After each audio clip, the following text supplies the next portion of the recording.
What's up, YouTube? It's your boy, Noir Ubu. You read the title of the video. Today's the day. You already know what it is. We're here to talk about the Final Fantasy XVI demo. I played it many times, probably like 6 or 7 times.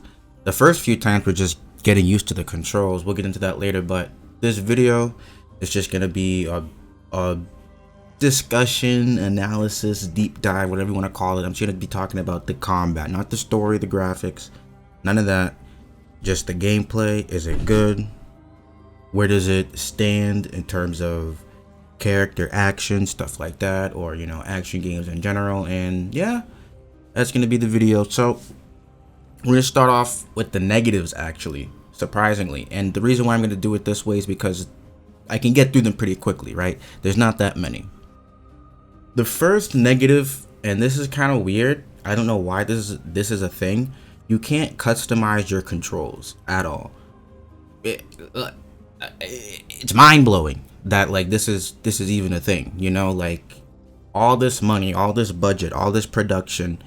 We got this guy, we got the people from Platinum, we got the people from Devil May Cry, we got the people from Kingdom Hearts, all these people, all these minds, and no one thought, hey, maybe we should give them the option to just customize the controls however they want. Like I don't understand why there isn't just a customize layout button and then I can just map the button to the way I want.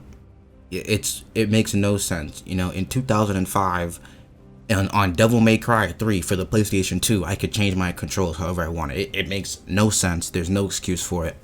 Yeah, especially because I think the default controls are not optimal.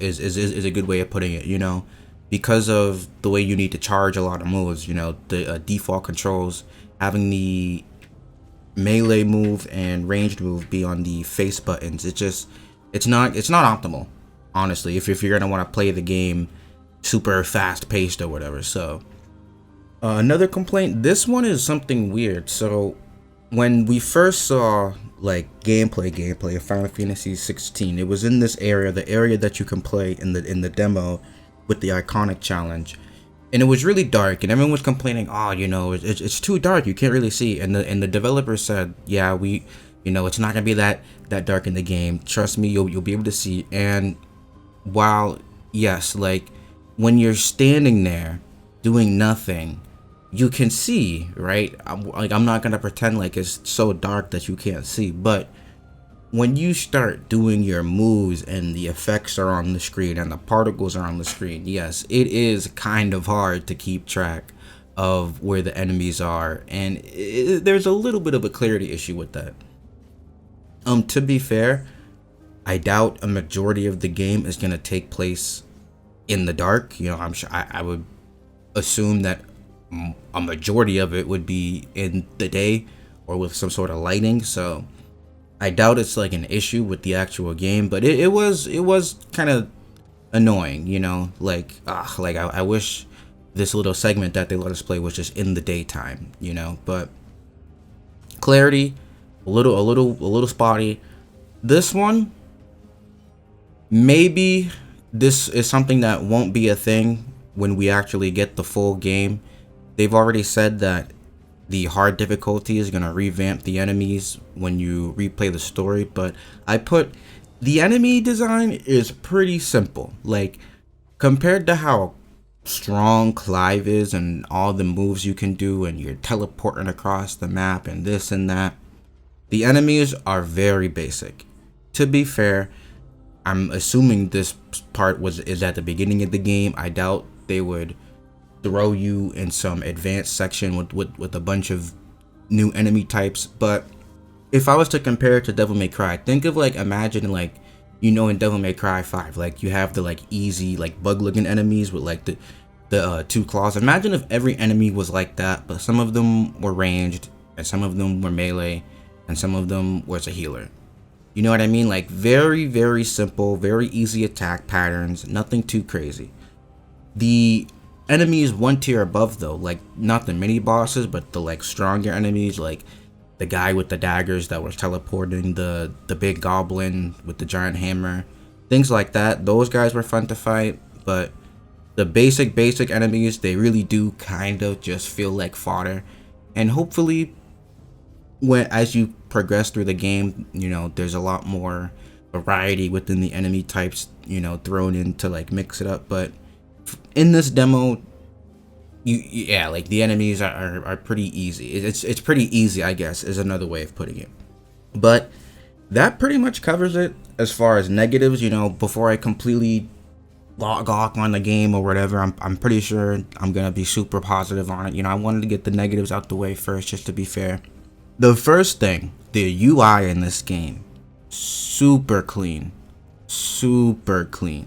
Like literally everything is clean, down to like even just going through your abilities menu and clicking on the details and seeing the different ways your like moves can interact.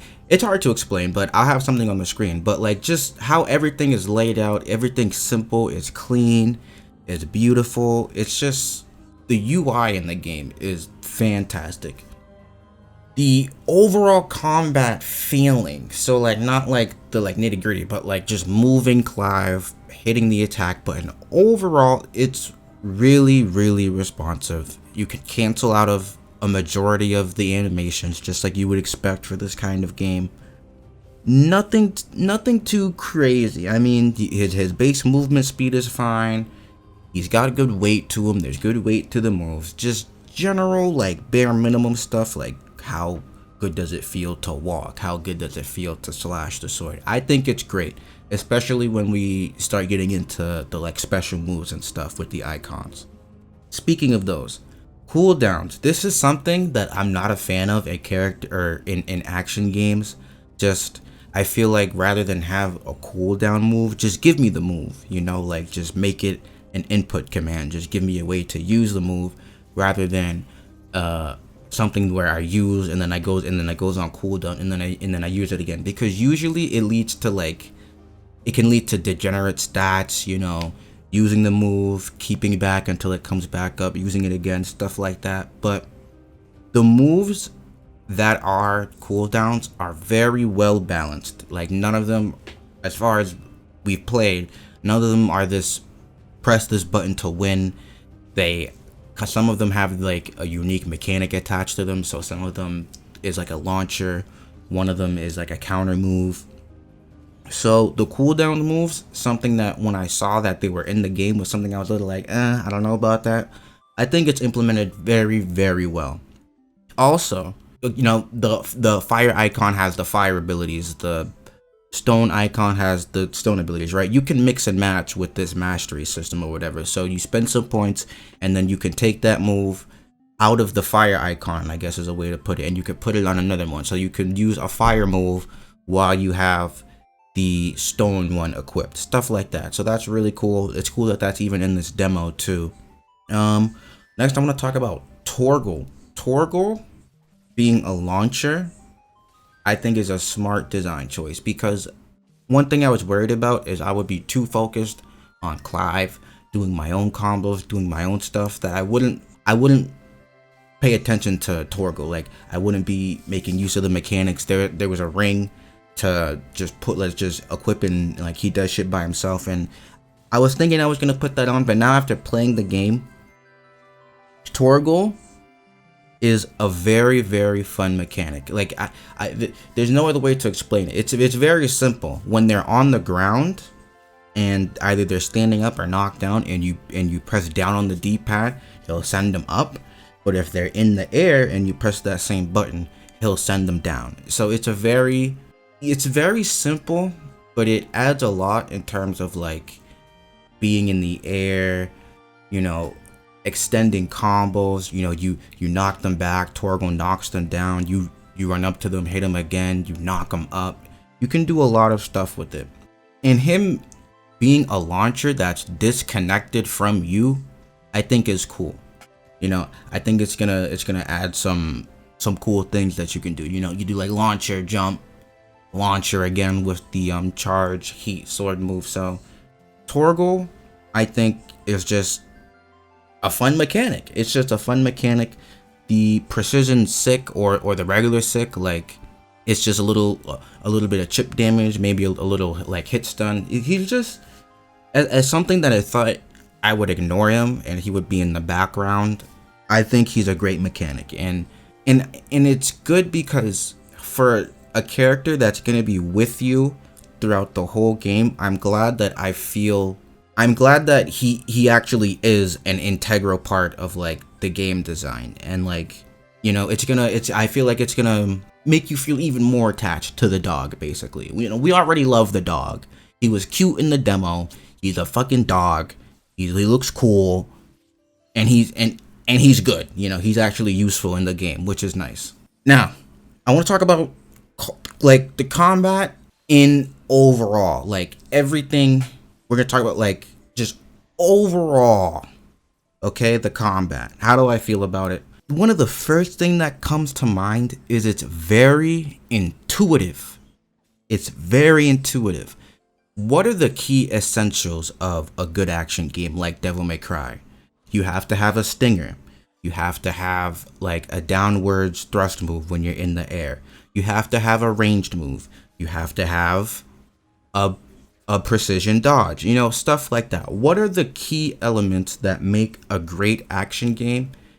And they took all of those elements, like I swear to God, like everything between the different icon moves and abilities, you can see just so like Clive is just a mismatch of Dante, of Nero, of Virgil, just every Bayonetta, every character action game character. It feels like Clive has a piece of them with him. The reason why this is good is because I think one of the problems, or not necessarily a problems, but one of the reasons why I like playing Nero more than Dante, or one of the reasons why an action game like Devil May Cry can be daunting to some people in general, is the idea of like paralysis when you have too many options. You know, when you can do too many things and you have so many options at your disposal and there's never a wrong answer. It's hard to comfortably get into the flow, and it's just harder to learn when there's a lot of shit to pick up immediately.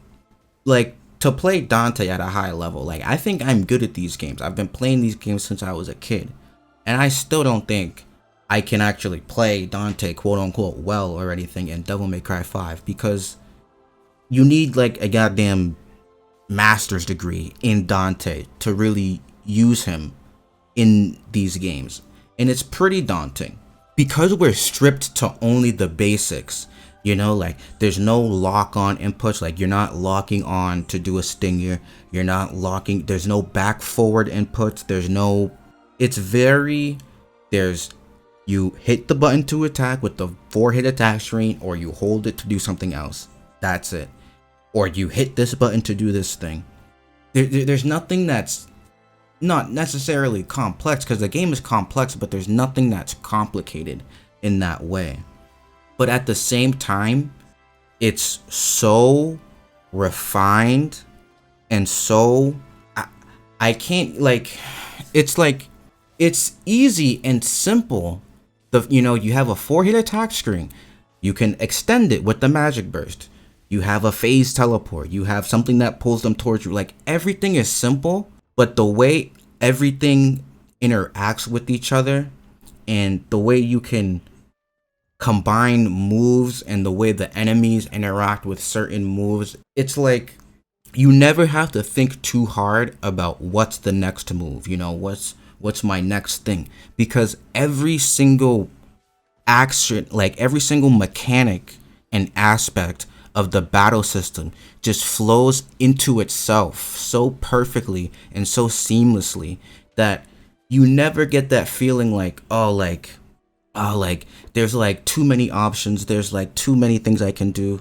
You know, the fact that the jump cancel is now an actual, I mean, it was always a mechanic, but now it has a real animation to it, and you can only do it twice. So that makes jump canceling more of this thing where you jump cancel, do the attack string, jump cancel, do the attack string, rather than this core mechanic of Devil May Cry where you can cancel out of every single animation using jump cancel, and the way that opens up the combat system to insane depths. And yes, that's cool and it's fun and I like it. But for people that are learning and for people that want to get good, it's daunting. It takes a lot of work. They took that and just simplified it, but added layers on top of the refinement. So what do I mean? A good example is when you do the charge fire magic. When someone is on the ground, they get knocked into the air, and you can and if you hit them while they're in the air, they get knocked even further into the air. So I'm pretty sure level 1 of, like extending your combo string will be hit, the final hit knocks them away, you charge your move, you throw the fireball, they get knocked into the air, and then you follow that up with either like a phase teleport, or you use Torgo again to knock them down, or you do something else, right? That's gonna be like starter level, getting good at Final Fantasy XVI, right? But that simple act of like hit, they get knocked away, you do charge magic, hit, they get knocked away, you do this. Every single thing flows into itself so seamlessly. And here's the thing, combine that with the icon abilities. Each icon is a very distinct playstyle. Like when you have the Phoenix Shift, you are playing a different Clive than when you have the Titan block, right? The Phoenix Shift is very, you keep going, you hit them, they get knocked away, Phoenix Shift, hit them, knocked away. You can basically be anywhere at every time, and you feel that, and it's quick and it's fast paced. It's my favorite. But then when you get the block, you can't instantly teleport dash to people, but you can parry. It feels very powerful. It's rewarding when you get the parry and do the counter hit, because it does an insane amount of damage, but it also does an insane amount of will damage, so you can get the stun to knock people down.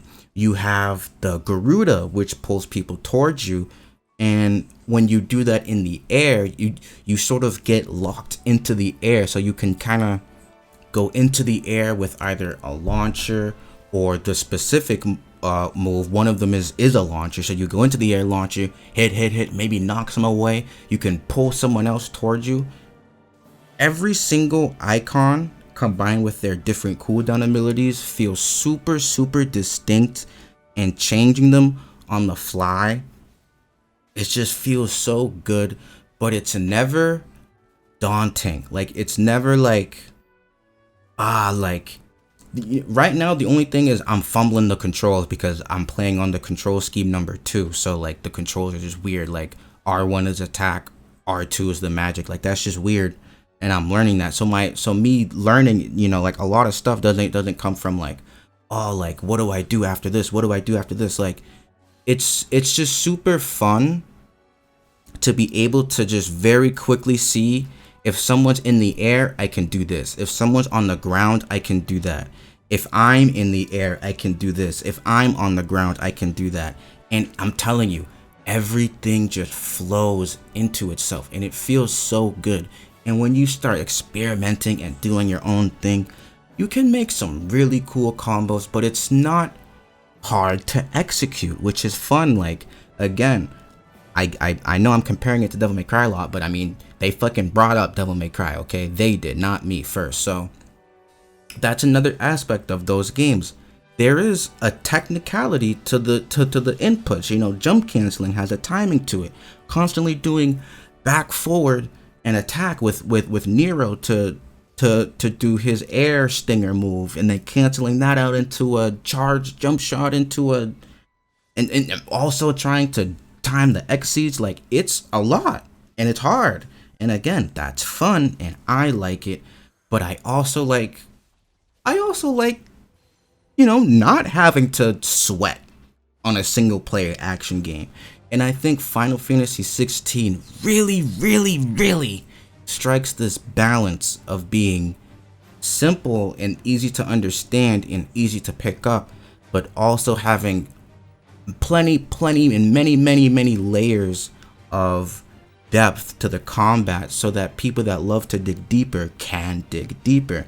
I mean, not only does every single move flow into itself, basically every single move has some sort of secondary mechanic or layer. For example, the stinger, it works as a stinger, but if you do it from like the max range, it becomes a powered up stinger. You know, a lot of moves can be extended with the magic burst. There's precision sick with Torgo. Basically, if you use the Torgo command right after an attack, I don't know exactly which ones, but from what I've seen, the only ones that works are the charge shot magic and the final hit of the attack screen. Basically, like, if you use Torgo to follow up on precise timing, he does this like powered up version of his moves. When you do the downward thrust move in the air, it's a really good move to parry, by the way. But also when you do it from really high up, that's also powered up.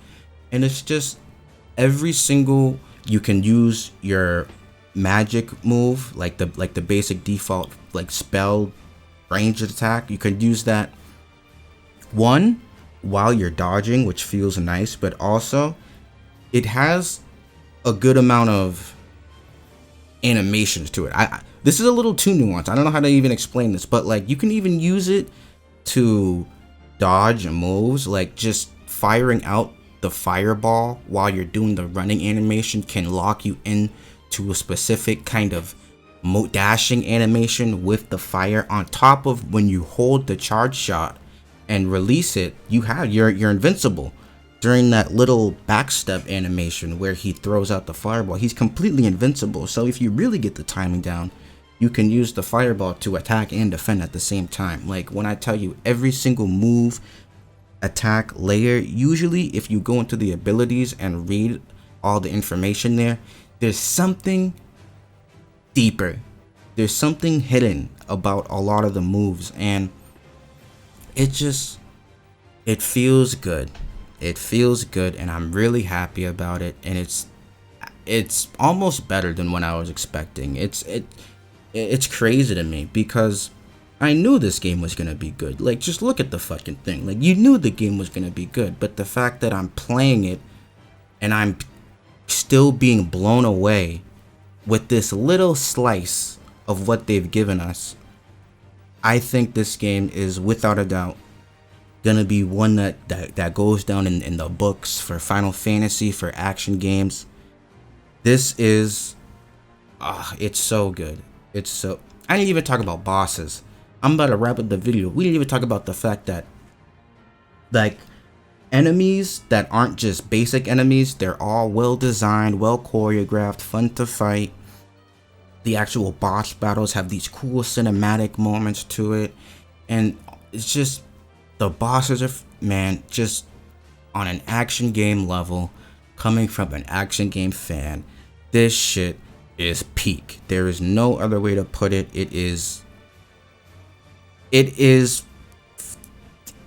peak action. It's peak action game. Like, we have the nuance and action of a Devil May Cry game combined with the production value and set pieces of a big budget Final Fantasy. Like, even just walking through the war zone with Clive at the beginning of the game and shit's crumbling around you and you're still controlling it, you know, stuff like that. It's usually not in these games, or if it is, it's not done well. But having the production value on top of the talent and passion that you can tell is behind this combat system.